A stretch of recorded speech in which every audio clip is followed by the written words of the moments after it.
আসসালামু আলাইকুম।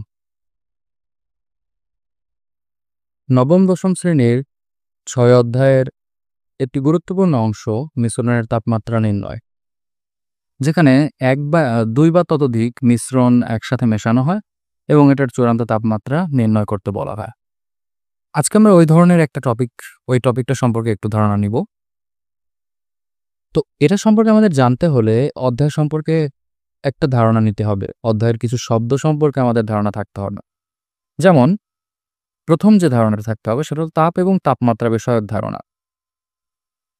আচ্ছা, আমরা তাপ এবং তাপমাত্রা এটার মধ্যে পার্থক্য বুঝতে হবে আমাদের। তাপ হলো এক প্রকার শক্তি। সো এই তাপটাকে আমরা বিভিন্ন উপায়ে প্রকাশ করতে পারি।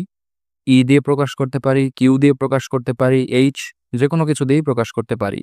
এবং বিভিন্ন অধ্যায়ে, বিভিন্ন শ্রেণীতে বিভিন্ন প্রতীক দিয়ে সেটাকে প্রকাশ করা হয়েছে। আমরা এই অধ্যায়ে এবং এই শ্রেণীতে এটাকে কিউ দিয়ে প্রকাশ করি।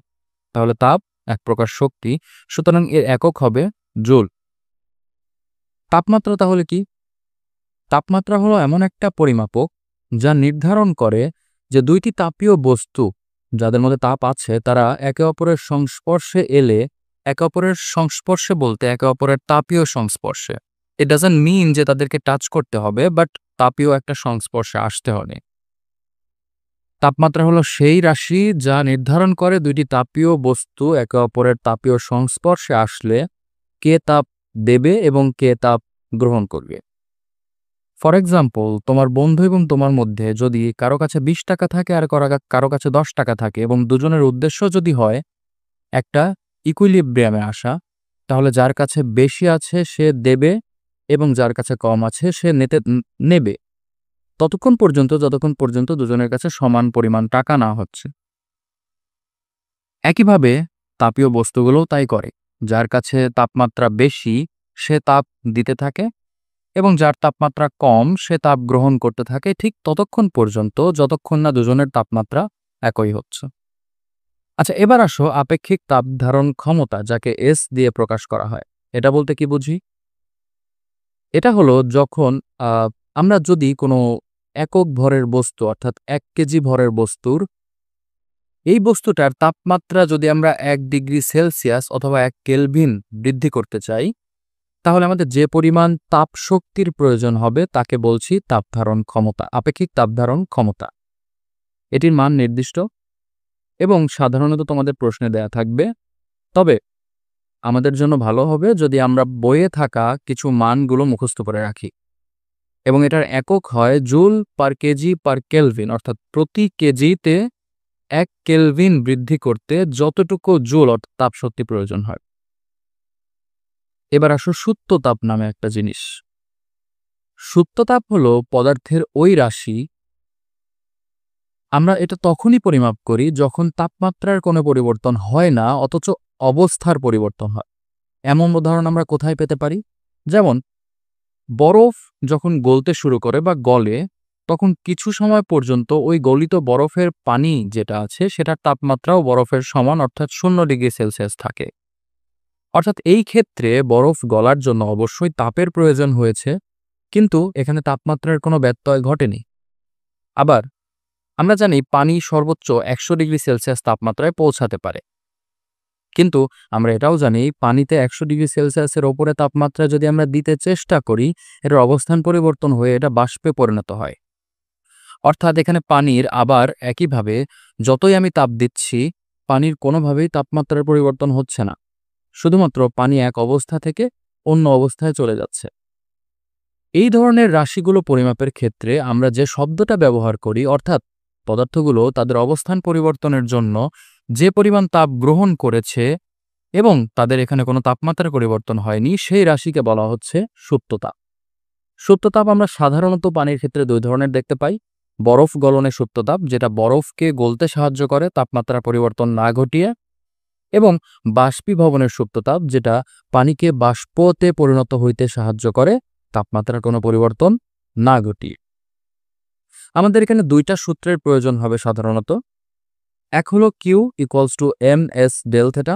এখানে এমটা ভর, এস হবে আপেক্ষিক তাপ ধারণ ক্ষমতা, যে বস্তু নিয়ে আমরা আলোচনা করব সেই বস্তুর, এবং ডেল থেটা হবে তাপমাত্রার পরিবর্তন, যেটা সম্পর্কে আমরা একটু পরেই বিস্তারিত জানতে পারব। আরেকটি সূত্র যেটা সুপ্ত তাপের ক্ষেত্রে কাজে লাগে এবং যেখানে কোনো তাপমাত্রার পার্থক্য থাকে না, সেটা হলো Q equals to M L F. এটা এল ভিও হইতে পারে যদি সেটা বাষ্পীভবন হয়, আর বরফ গলতে হলে সেটা এল ভি এল এফ থাকে। আচ্ছা, আমরা একটা এখন গাণিতিক উদাহরণ দেখতে চেষ্টা করি। এখানে একটা প্রশ্ন দেয়া আছে যেখানে একটি বিকার বা পাত্রে 5 কেজি 20 ডিগ্রি সেলসিয়াস তাপমাত্রার পানি রাখা আছে। সেখানে আমি 1 কেজি -5 ডিগ্রি সেলসিয়াসের বরফ রাখলাম। তাহলে এই ধরনের ম্যাথে আমাদের প্রশ্ন করা হয়েছে যে মিশ্রণের অন্তিম বা চূড়ান্ত বা সাধারণত বলতে গেলে মিশ্রণের তাপমাত্রা কত। এটা বিভিন্ন ভাষায় থাকতে পারে প্রশ্নটা। এরকম 2টি বস্তুর ক্ষেত্রে বা কখনো কখনো 3টি বস্তু থাকতে পারে। আমাদের প্রথম যেটা নির্ধারণ করতে হবে যে এই 2টি বস্তুর মধ্যে কে তাপ দেবে এবং কে তাপ গ্রহণ করবে। আমরা আগেই বলেছি তাপমাত্রা হলো পদার্থের ওই রাশি, ওই পরিমাপক রাশি যেটা নির্ধারণ করে কে তাপ বর্জন করবে এবং কে তাপ গ্রহণ করবে। আমরা একটা উদাহরণের মাধ্যমে জেনেছি যে তোমার বন্ধুর যদি টাকার পরিমাণ বেশি থাকে সে তোমাকে টাকা দেবে, তোমার কম থাকলে তুমি নেবে। একইভাবে এখানে যদি আমরা লক্ষ্য করি পানির তাপমাত্রা 20 ডিগ্রি সেলসিয়াস এবং বরফের তাপমাত্রা -5 ডিগ্রি সেলসিয়াস, তাহলে স্বাভাবিকভাবেই এখানে পানি ততক্ষণ পর্যন্ত বরফকে তাপ দিতে থাকবে যতক্ষণ পর্যন্ত না তাদের একটা ইকুইলিব্রিয়াম অবস্থা বা সাম্যাবস্থা আসছে, এবং যে পরিমাণ তাপ পানি বর্জন করবে ঠিক সেই পরিমাণ তাপ বরফ গ্রহণ করবে। এখানে একটা কমন প্রশ্ন চলে আসে, মাথার মধ্যে আসে যে পরিবেশ কি কোনো তাপ গ্রহণ করবে না? হ্যাঁ, করতে পারে, কিন্তু পদার্থবিজ্ঞানে আমরা অনেক কিছুই উপেক্ষা করে চলি। যেমন গাড়ি চলার ক্ষেত্রে ঘর্ষণ বল উপেক্ষা করি। ঠিক একইভাবে এখানে আমরা পরিবেশ কোনো তাপ নিচ্ছে এই ধারণাকে উপেক্ষা করব। আচ্ছা, তাহলে আমরা এটা ধারণা পাইলাম যে পানি এখানে তাপ বর্জন করবে। পানির ক্ষেত্রে তেমন ঝামেলা নেই। আমরা দেখি পানির ক্ষেত্রে বর্জিত তাপ যদি কিউ ডাব্লিউ আমরা ধরি, তাহলে তার আগে আমরা মিশ্রণের চূড়ান্ত তাপমাত্রা ধরে নিলাম θ ডিগ্রি সেলসিয়াস। এটা আমরা টি ডিগ্রি সেলসিয়াসও ধরতে পারি, এটা আমাদের ব্যাপার। তাহলে কিউ ডাব্লিউ এর পরিমাপ হবে, আমরা জানি পানির ক্ষেত্রে যেহেতু পানি 20 ডিগ্রি সেলসিয়াসে আছে, এটি যাবে কোথায়? এটা যাবে থেটাতে, এবং পানি তাপ বর্জন করছে, সুতরাং পানির তাপমাত্রা কমতে থাকবে। তাই ডেল থেটার ভ্যালু হবে 20 - θ ডিগ্রি সেলসিয়াস। এটাকে কেলভিনেও লেখা যায়। এম আমাদের উদ্দীপকে দেয়া আছে 5 কেজি এবং SW সাধারণত প্রশ্নে দেয়া থাকবে, না দেয়া থাকলে এর মান 4200 joule per KG per kelvin. এখন সূত্র অনুযায়ী Q equals to ms del theta. আমরা এই সূত্র কেন ইউজ করলাম? কারণ এখানে সুপ্ত তাপের কোনো ঘটনা ঘটেনি এবং খুব সহজভাবে বুঝতে গেলে এখানে ডেল থেটার একটা ভ্যালু আছে, অর্থাৎ তাপমাত্রার পার্থক্য আছে। এখানে যদি আমরা মানগুলো বসাই এবং ক্যালকুলেটরে করে দেখি তাহলে এই ভ্যালুটা আসবে। আমরা এটাকে এভাবেই আপাতত রাখলাম। এবার আসে দ্বিতীয় ফেজ, অর্থাৎ এই যে পানি তাপ বর্জন করলো, এই তাপটা বরফ গ্রহণ করলো, কিন্তু বরফের সেই তাপ গ্রহণের ক্ষেত্রে রয়েছে বিভিন্ন স্তর। যেমন 5 ডিগ্রি সেলসিয়াসের বরফটা প্রথমত 0 ডিগ্রি সেলসিয়াসের বরফে পরিণত হবে। এরপর সেই 0 ডিগ্রি সেলসিয়াস তাপমাত্রার বরফটা শুধুমাত্র তার অবস্থার পরিবর্তন ঘটিয়ে 0 ডিগ্রি সেলসিয়াস তাপমাত্রার পানি হবে। আবার সেই পানিটা 0 ডিগ্রি সেলসিয়াসের তাপমাত্রার পানিটা একসময় θ ডিগ্রি সেলসিয়াস তাপমাত্রার পানিতে পরিণত হবে। অর্থাৎ এখানে মোট 3টি আলাদা আলাদা ঘটনা ঘটেছে। আমরা ধরে নিলাম বরফ এই প্রত্যেকটা ক্ষেত্রে যেটুকু তাপ গ্রহণ করেছে সবগুলোকে কিউ আইস ধরলাম। বরফের ক্ষেত্রে আপেক্ষিক তাপ ধারণ ক্ষমতার মান হয় 2100 joule per KG per kelvin এবং সুপ্ত তাপের মান হয় 3,36,000 জুল পার কেজি। এখন প্রথম ক্ষেত্রে যদি আমরা লক্ষ্য করি তাহলে এখানে তাপমাত্রার একটা পরিবর্তন ঘটেছে, -5 থেকে 0 হয়েছে। তার মানে এখানে ডেল থেটার ভ্যালু 5, তার মানে এখানে সূত্র পড়বে ms ডেল থেটা। তাহলে Q1 আমরা ধরলাম ms ডেল থেটা। এম এখানে 1 কেজি, কারণ বরফ দেয়া ছিল 1 কেজি। এস এর মান 2100 এবং ডেল থেটার মান 5। এটা ক্যালকুলেটরে হিসাব করলে আমরা 10,500 পাবো।